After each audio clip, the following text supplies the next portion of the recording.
नमस्कार दोस्तों, स्वागत है आप लोगों का मेरे इस चैनल में। तो सीपीसी को आज हम लोग आगे पढ़ते हैं। तो आज हम लोग पढ़ेंगे सेक्शन 45 से आगे। Section 45 execution of decrease outside India.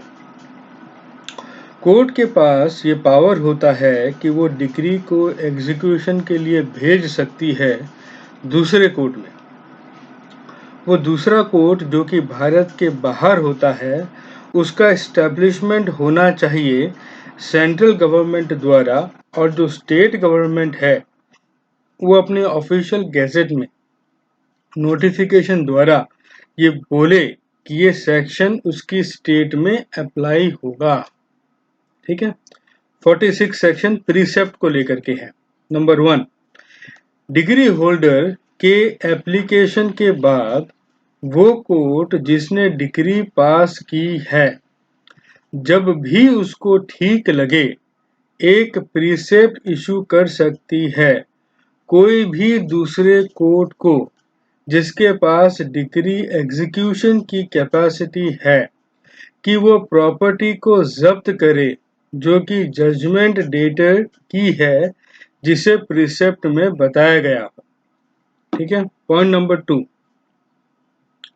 वो कोर्ट जिसके पास प्रीसेप्ट भेजा जाता है वो आगे बढ़ेगा प्रॉपर्टी जब्त करने के लिए उस तरीके से जैसे बताया गया हो। प्रीसेप्ट में जाने वाली बात यह है कि कोई भी प्रीसेप्ट जो कि प्रॉपर्टी को जब्त करने से जुड़ा हुआ है वो 2 महीनों से ज्यादा कंटिन्यू नहीं होगा, अनलेस जो पीरियड है अटैचमेंट का वो कोर्ट द्वारा एक्सटेंड नहीं किया जाता जिसने डिग्री पास की। अब है questions to be determined by court executing decree, जो कोर्ट डिग्री को एग्जीक्यूट कर रहा है। Section 47 questions to be determined by the court executing decree. Point number 1, वो सभी सवाल जो कि पार्टीज के मन में आते हैं जो कि पार्टीज उस सूट से जुड़े हुए हैं जिसके ऊपर डिक्री आई है, या फिर पार्टीज के रिप्रेजेंटेटिव हैं, और जो सवाल है वो जुड़े हुए हैं एग्जीक्यूशन से, डिस्चार्ज या सेटिस्फैक्शन से डिक्री के, वो सब सवालों का जवाब वो कोर्ट निकालेगा जो डिक्री को एग्जीक्यूट कर रहा है। ठीक है। पॉइंट नंबर 2 नहीं है, हटा दिया गया है। पॉइंट नंबर 3 है, जब एक सवाल उठता है कि कोई आदमी किसी पार्टी का रिप्रेजेंटेटिव है कि नहीं, ये सवाल का जवाब वो कोर्ट डिटरमाइन करेगा कि वो पार्टी है कि नहीं, कि वो रिप्रेजेंटेटिव है कि नहीं। एक्सप्लेनेशन 1, इस सेक्शन के उद्देश्य के लिए वो प्लेंटिफ जिसका कि केस डिसमिस कर दिया गया हो और वो डिफेंडेंट जिसके अगेंस्ट में सूट डिसमिस कर दिया गया हो, उन दोनों को पार्टीज टू द सूट बोला जाएगा। ठीक है। इसमें लोग एक्सप्लेन कर रहा है। एक्सप्लेनेशन 2, इस सेक्शन के उद्देश्य के लिए प्रॉपर्टी का खरीदार जिसे कि बेचा गया हो डिक्री का एग्जीक्यूशन कराते हुए, उसे भी सूट का पार्टी ही बोला जाएगा जिस सूट में डिक्री पास की गई। और नंबर बी, सारे सवाल जो कि जुड़े हुए हों प्रॉपर्टी के पोजेशन की डिलीवरी से, ऐसे खरीदार को या फिर उसके रिप्रेजेंटेटिव को ऐसे सवालों को माना जाएगा कि वो जुड़े हुए हैं डिक्री के एग्जीक्यूशन, डिस्चार्ज और सेटिस्फैक्शन से। ठीक है। कमेंट्स। नंबर 1, जो कोर्ट डिक्री का एग्जीक्यूशन कर रहा है उसे पहले डिसाइड करना पड़ता है कि क्या जो प्रिलिमिनरी डिग्री है उसे अलग किया जा सकता है फाइनल डिग्री से, और क्या इसे इंडिपेंडेंटली एग्जीक्यूट किया जा सकता है। अगर नहीं, तब ही फाइनल डिक्री पास हो जाने के बाद उसे एग्जीक्यूट किया जा सकता है। पॉइंट नंबर 2, जब डिक्री फाइनलिटी तक पहुंच जाती है तब जजमेंट डेटर के पास ये पावर नहीं होता कि वो लेकर के आए नए फैक्ट्स एग्जीक्यूशन प्रोसीडिंग्स में। ठीक है। पॉइंट नंबर 3, सूट नहीं था सच में एग्जीक्यूशन का, जो कि पहले के एविक्शन ऑर्डर से जुड़ा हुआ था, जो कि प्लेंटिफ के फेवर में था और बेयर्ड भी नहीं था। सूट जो कि नए कॉज ऑफ एक्शन में बेस्ड है, जो हाई कोर्ट है, वो गलत था कि वो नए सूट को पहले वाले सूट से जोड़ दिया। इसलिए जो बैन था सेक्शन 47 के अंदर वो अप्लाई नहीं होगा। ये एक केस है जो बताया गया है पॉइंट नंबर 3 में। पॉइंट नंबर 4, जो एग्जीक्यूटिंग कोर्ट है उसने इंटरेस्ट की डिक्री दी जो कि एग्जीक्यूशन डिक्री का हिस्सा ही नहीं था, डिले और अनरीजनेबल स्टैंड लेने के ग्राउंड पर।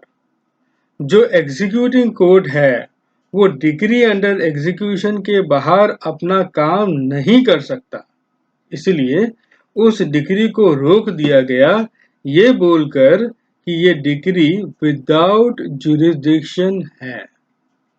पॉइंट नंबर 5, नई रिक्वेस्ट जो कि फर्स्ट टाइम की गई है उसे अलाउ नहीं किया जा सकता डिक्री एग्जीक्यूशन में। ठीक है। पॉइंट नंबर 6, डिक्री के एग्जीक्यूशन को मना नहीं किया जा सकता तब तक जब तक कि डिक्री ही नलिटी ना हो। अगर डिक्री नलिटी नहीं है तो एग्जीक्यूशन भी होगा। पॉइंट नंबर 7, जो इंजंक्शन डिक्री होती है उसे लागू किया जा सकता है डिक्री होल्डर के लीगल हेयर द्वारा भी against the judgment debtor on account of death of the decree holder. ठीक है। पॉइंट नंबर 8, डिक्री होल्डर का मर जाना एग्जीक्यूशन प्रोसीडिंग्स चलते हुए तब उसके लीगल रिप्रेजेंटेटिव प्रोसीडिंग्स चला सकते हैं सक्सेशन सर्टिफिकेट मिल जाने के बाद। Point number 9, decree in execution के ऊपर कोई ऑब्जेक्शन नहीं हो सकता। पॉइंट नंबर 10, जो ऑक्शन सेल है जिसे कि फाइनल डिक्री के एग्जीक्यूशन में किया गया उसे रोका जा सकता है अंडर सेक्शन 47 अपीलेट कोर्ट द्वारा। अगर वो प्रिलिमिनरी डिक्री को रोकती है और जो फाइनल डिक्री है वो प्रिलिमिनरी डिक्री के ऊपर बेस्ड हो। ठीक है। Limit of time for execution, execution के लिए भी एक टाइम पीरियड है। Section 48, execution barred in certain cases as per the limitation act 1963। यहाँ पर लिमिटेशन एक्ट 1963 अप्लाई होगा। अब हम लोग पढ़ेंगे ट्रांसफरीज एंड लीगल रिप्रेजेंटेटिव, इन लोगों के बारे में पढ़ेंगे जो कि हम लोग पहले सुनते आए हैं, ट्रांसफर या लीगल रिप्रेजेंटेटिव अब पढ़ते हैं। यह है सेक्शन 49 में। 49 ट्रांसफरी, डिक्री के जितने भी ट्रांसफरी है उन सब के पास वही पावर्स होंगे जो कि जजमेंट डेटर के पास होते हैं against the decree holder. Decree के जितने भी ट्रांसफरी है उन सब के पास वही पावर्स होंगे जो कि जजमेंट डेटर के पास होते हैं against the decree holder. Legal representative section 50। Point number 1, जहां पर जो जजमेंट डेटर है वो अगर मर जाता है डिक्री पूरी तरह खत्म होने से पहले, तब जो डिक्री होल्डर है वो कोर्ट में अप्लाई कर सकता है जिसने डिक्री पास की कि उस डिक्री को एग्जीक्यूट किया जाए जजमेंट डेटर के लीगल रिप्रेजेंटेटिव के अगेंस्ट में। ठीक है। पॉइंट नंबर 2, जहां पर डिक्री को एग्जीक्यूट किया जाता है ऐसे लीगल रिप्रेजेंटेटिव के अगेंस्ट में, तब वो लीगल रिप्रेजेंटेटिव जिम्मेदार होगा डिक्रीज की प्रॉपर्टी के हद तक ही जो कि उसके हाथों में आई है और जो पूरी तरह डिस्पोज ऑफ नहीं हुई। और ऐसी लायबिलिटी का पता लगाने के लिए वो कोर्ट जो कि डिक्री एग्जीक्यूट कर रहा है अपनी इच्छा से या फिर डिक्री होल्डर के एप्लीकेशन से ऐसे लीगल रिप्रेजेंटेटिव के ऊपर दबाव डाल सकता है कि वो उस हेरिटेज प्रॉपर्टी का अकाउंट्स लेकर आए। ठीक है, अब आइए प्रोसीड्यूर इन एग्जीक्यूशन। एग्जीक्यूशन का क्या क्या प्रोसीड्यूर है। Section 51, powers of court to enforce execution.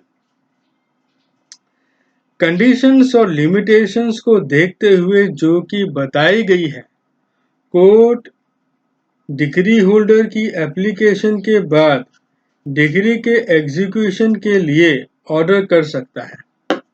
ठीक है, पॉइंट नंबर ए, डिलीवरी कराकर कोई भी प्रॉपर्टी की जिसके ऊपर डिक्री आई है। नंबर बी, प्रॉपर्टी को या तो अटैच कर सेल कर सकती है या फिर डायरेक्टली प्रॉपर्टी को सेल कर सकती है। पॉइंट नंबर सी, अरेस्ट कर सकती है और जेल में डाल सकती है उतने समय के लिए जो कि सेक्शन 58 में मेंशन किया गया है, जहां पर उस सेक्शन के अंदर अरेस्ट और डिटेंशन मेंशन किया हुआ है। Point number D, receiver appoint कर। पॉइंट नंबर ई, और ऐसे कोई भी तरीके से जैसे कि जरूरत हो।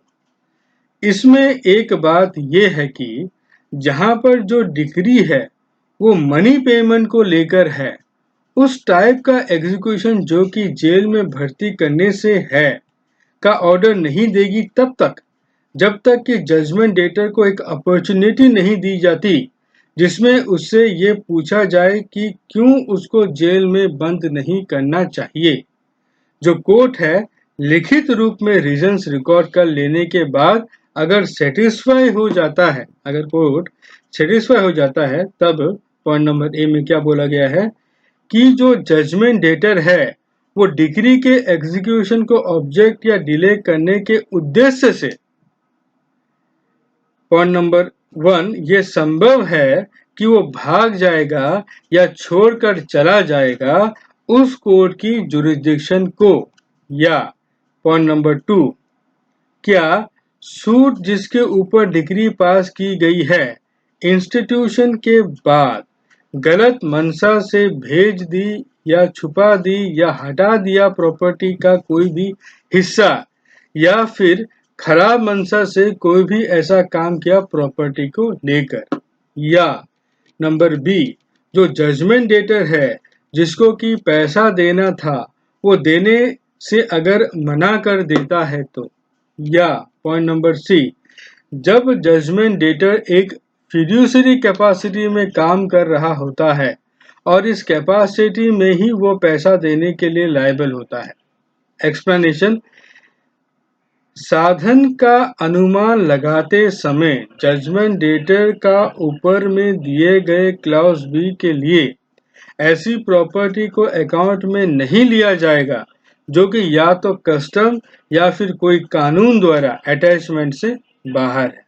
ठीक है, कमेंट्स, कंपनी और उसके मैनेजिंग डायरेक्टर के अगेंस्ट में कोई मनी डिक्री अगर पास की जाती है तब यह फैसला दिया गया कि डिक्री मैनेजिंग डायरेक्टर के अगेंस्ट में उसकी इंडिविजुअल कैपेसिटी में पास नहीं की जा सकती, उसे जेल नहीं भेजा जा सकता। ठीक है, number 52, section 52, enforcement of decree against legal representative. Number 1, जहां पर डिक्री पास की जाती है डिक्रीज्ड के लीगल रिप्रेजेंटेटिव के ऊपर और डिक्री होती है डिक्रीज के प्रॉपर्टी में से पैसा देने की, तब इसे एग्जीक्यूट कराया जा सकता है प्रॉपर्टी के अटैचमेंट और सेल से। नंबर 2, जहां पर कोई इस टाइप की प्रॉपर्टी नहीं रहती जजमेंट डेटर के पास और वो कोर्ट को सेटिस्फाई करने में फेल हो जाता है कि उसने डिकीज की प्रॉपर्टी का सही इस्तेमाल किया है जो कि उसके पास आई थी, तब डिक्री को एग्जीक्यूट कराया जा सकता है against the judgment debtor property की वैल्यू तक। ठीक है। Section 53 liability of ancestral property. Section 50 and section 52 के लिए जो प्रॉपर्टी बेटे के पास आई है या फिर कोई और डिसेंडेंट के पास आई है जो कि जिम्मेदार है हिंदू लॉ के अंदर डिकीज एंसेस्टर के उधार को पे करने के लिए, जिसको लेकर डिक्री पास की गई हो, ये मान लिया जाएगा कि वो डिकीज की ही प्रॉपर्टी है। ठीक है। सेक्शन 54 पार्टीशन ऑफ स्टेट और सेपरेशन ऑफ शेयर। जहां पर जो डिग्री होती है वो partition of the undivided state को लेकर होती है, जो की जाती है गवर्नमेंट का रेवेन्यू पेमेंट के लिए या फिर सेपरेट शेयर निकालने के लिए, या फिर जो शेयर का सेपरेशन है वो कलेक्टर द्वारा किया जाएगा या फिर कलेक्टर के सबऑर्डिनेट द्वारा किया जाएगा जो कि गैजेटेड रैंक का हो, जिसे कि डेप्यूट किया गया हो कलेक्टर के बिहाफ में, लॉ के अनुसार जो कि लागू हो पार्टीशन को लेकर या फिर शेयर के सेपरेट पोजीशन को लेकर। तो दोस्तों आज हम लोग सेक्शन 54 तक पढ़े, 45 से लेकर 54 तक पढ़े। इसमें से अगर कोई भी चीज़ आपको समझ में अगर नहीं आई हो तो कमेंट सेक्शन में बोल दीजिएगा, मैं वो पार्टिकुलर चीज़ के ऊपर वापस से एक वीडियो बना करके समझाने का प्रयास करूँगा। वीडियो देखने के लिए बहुत बहुत धन्यवाद। Thank you very much.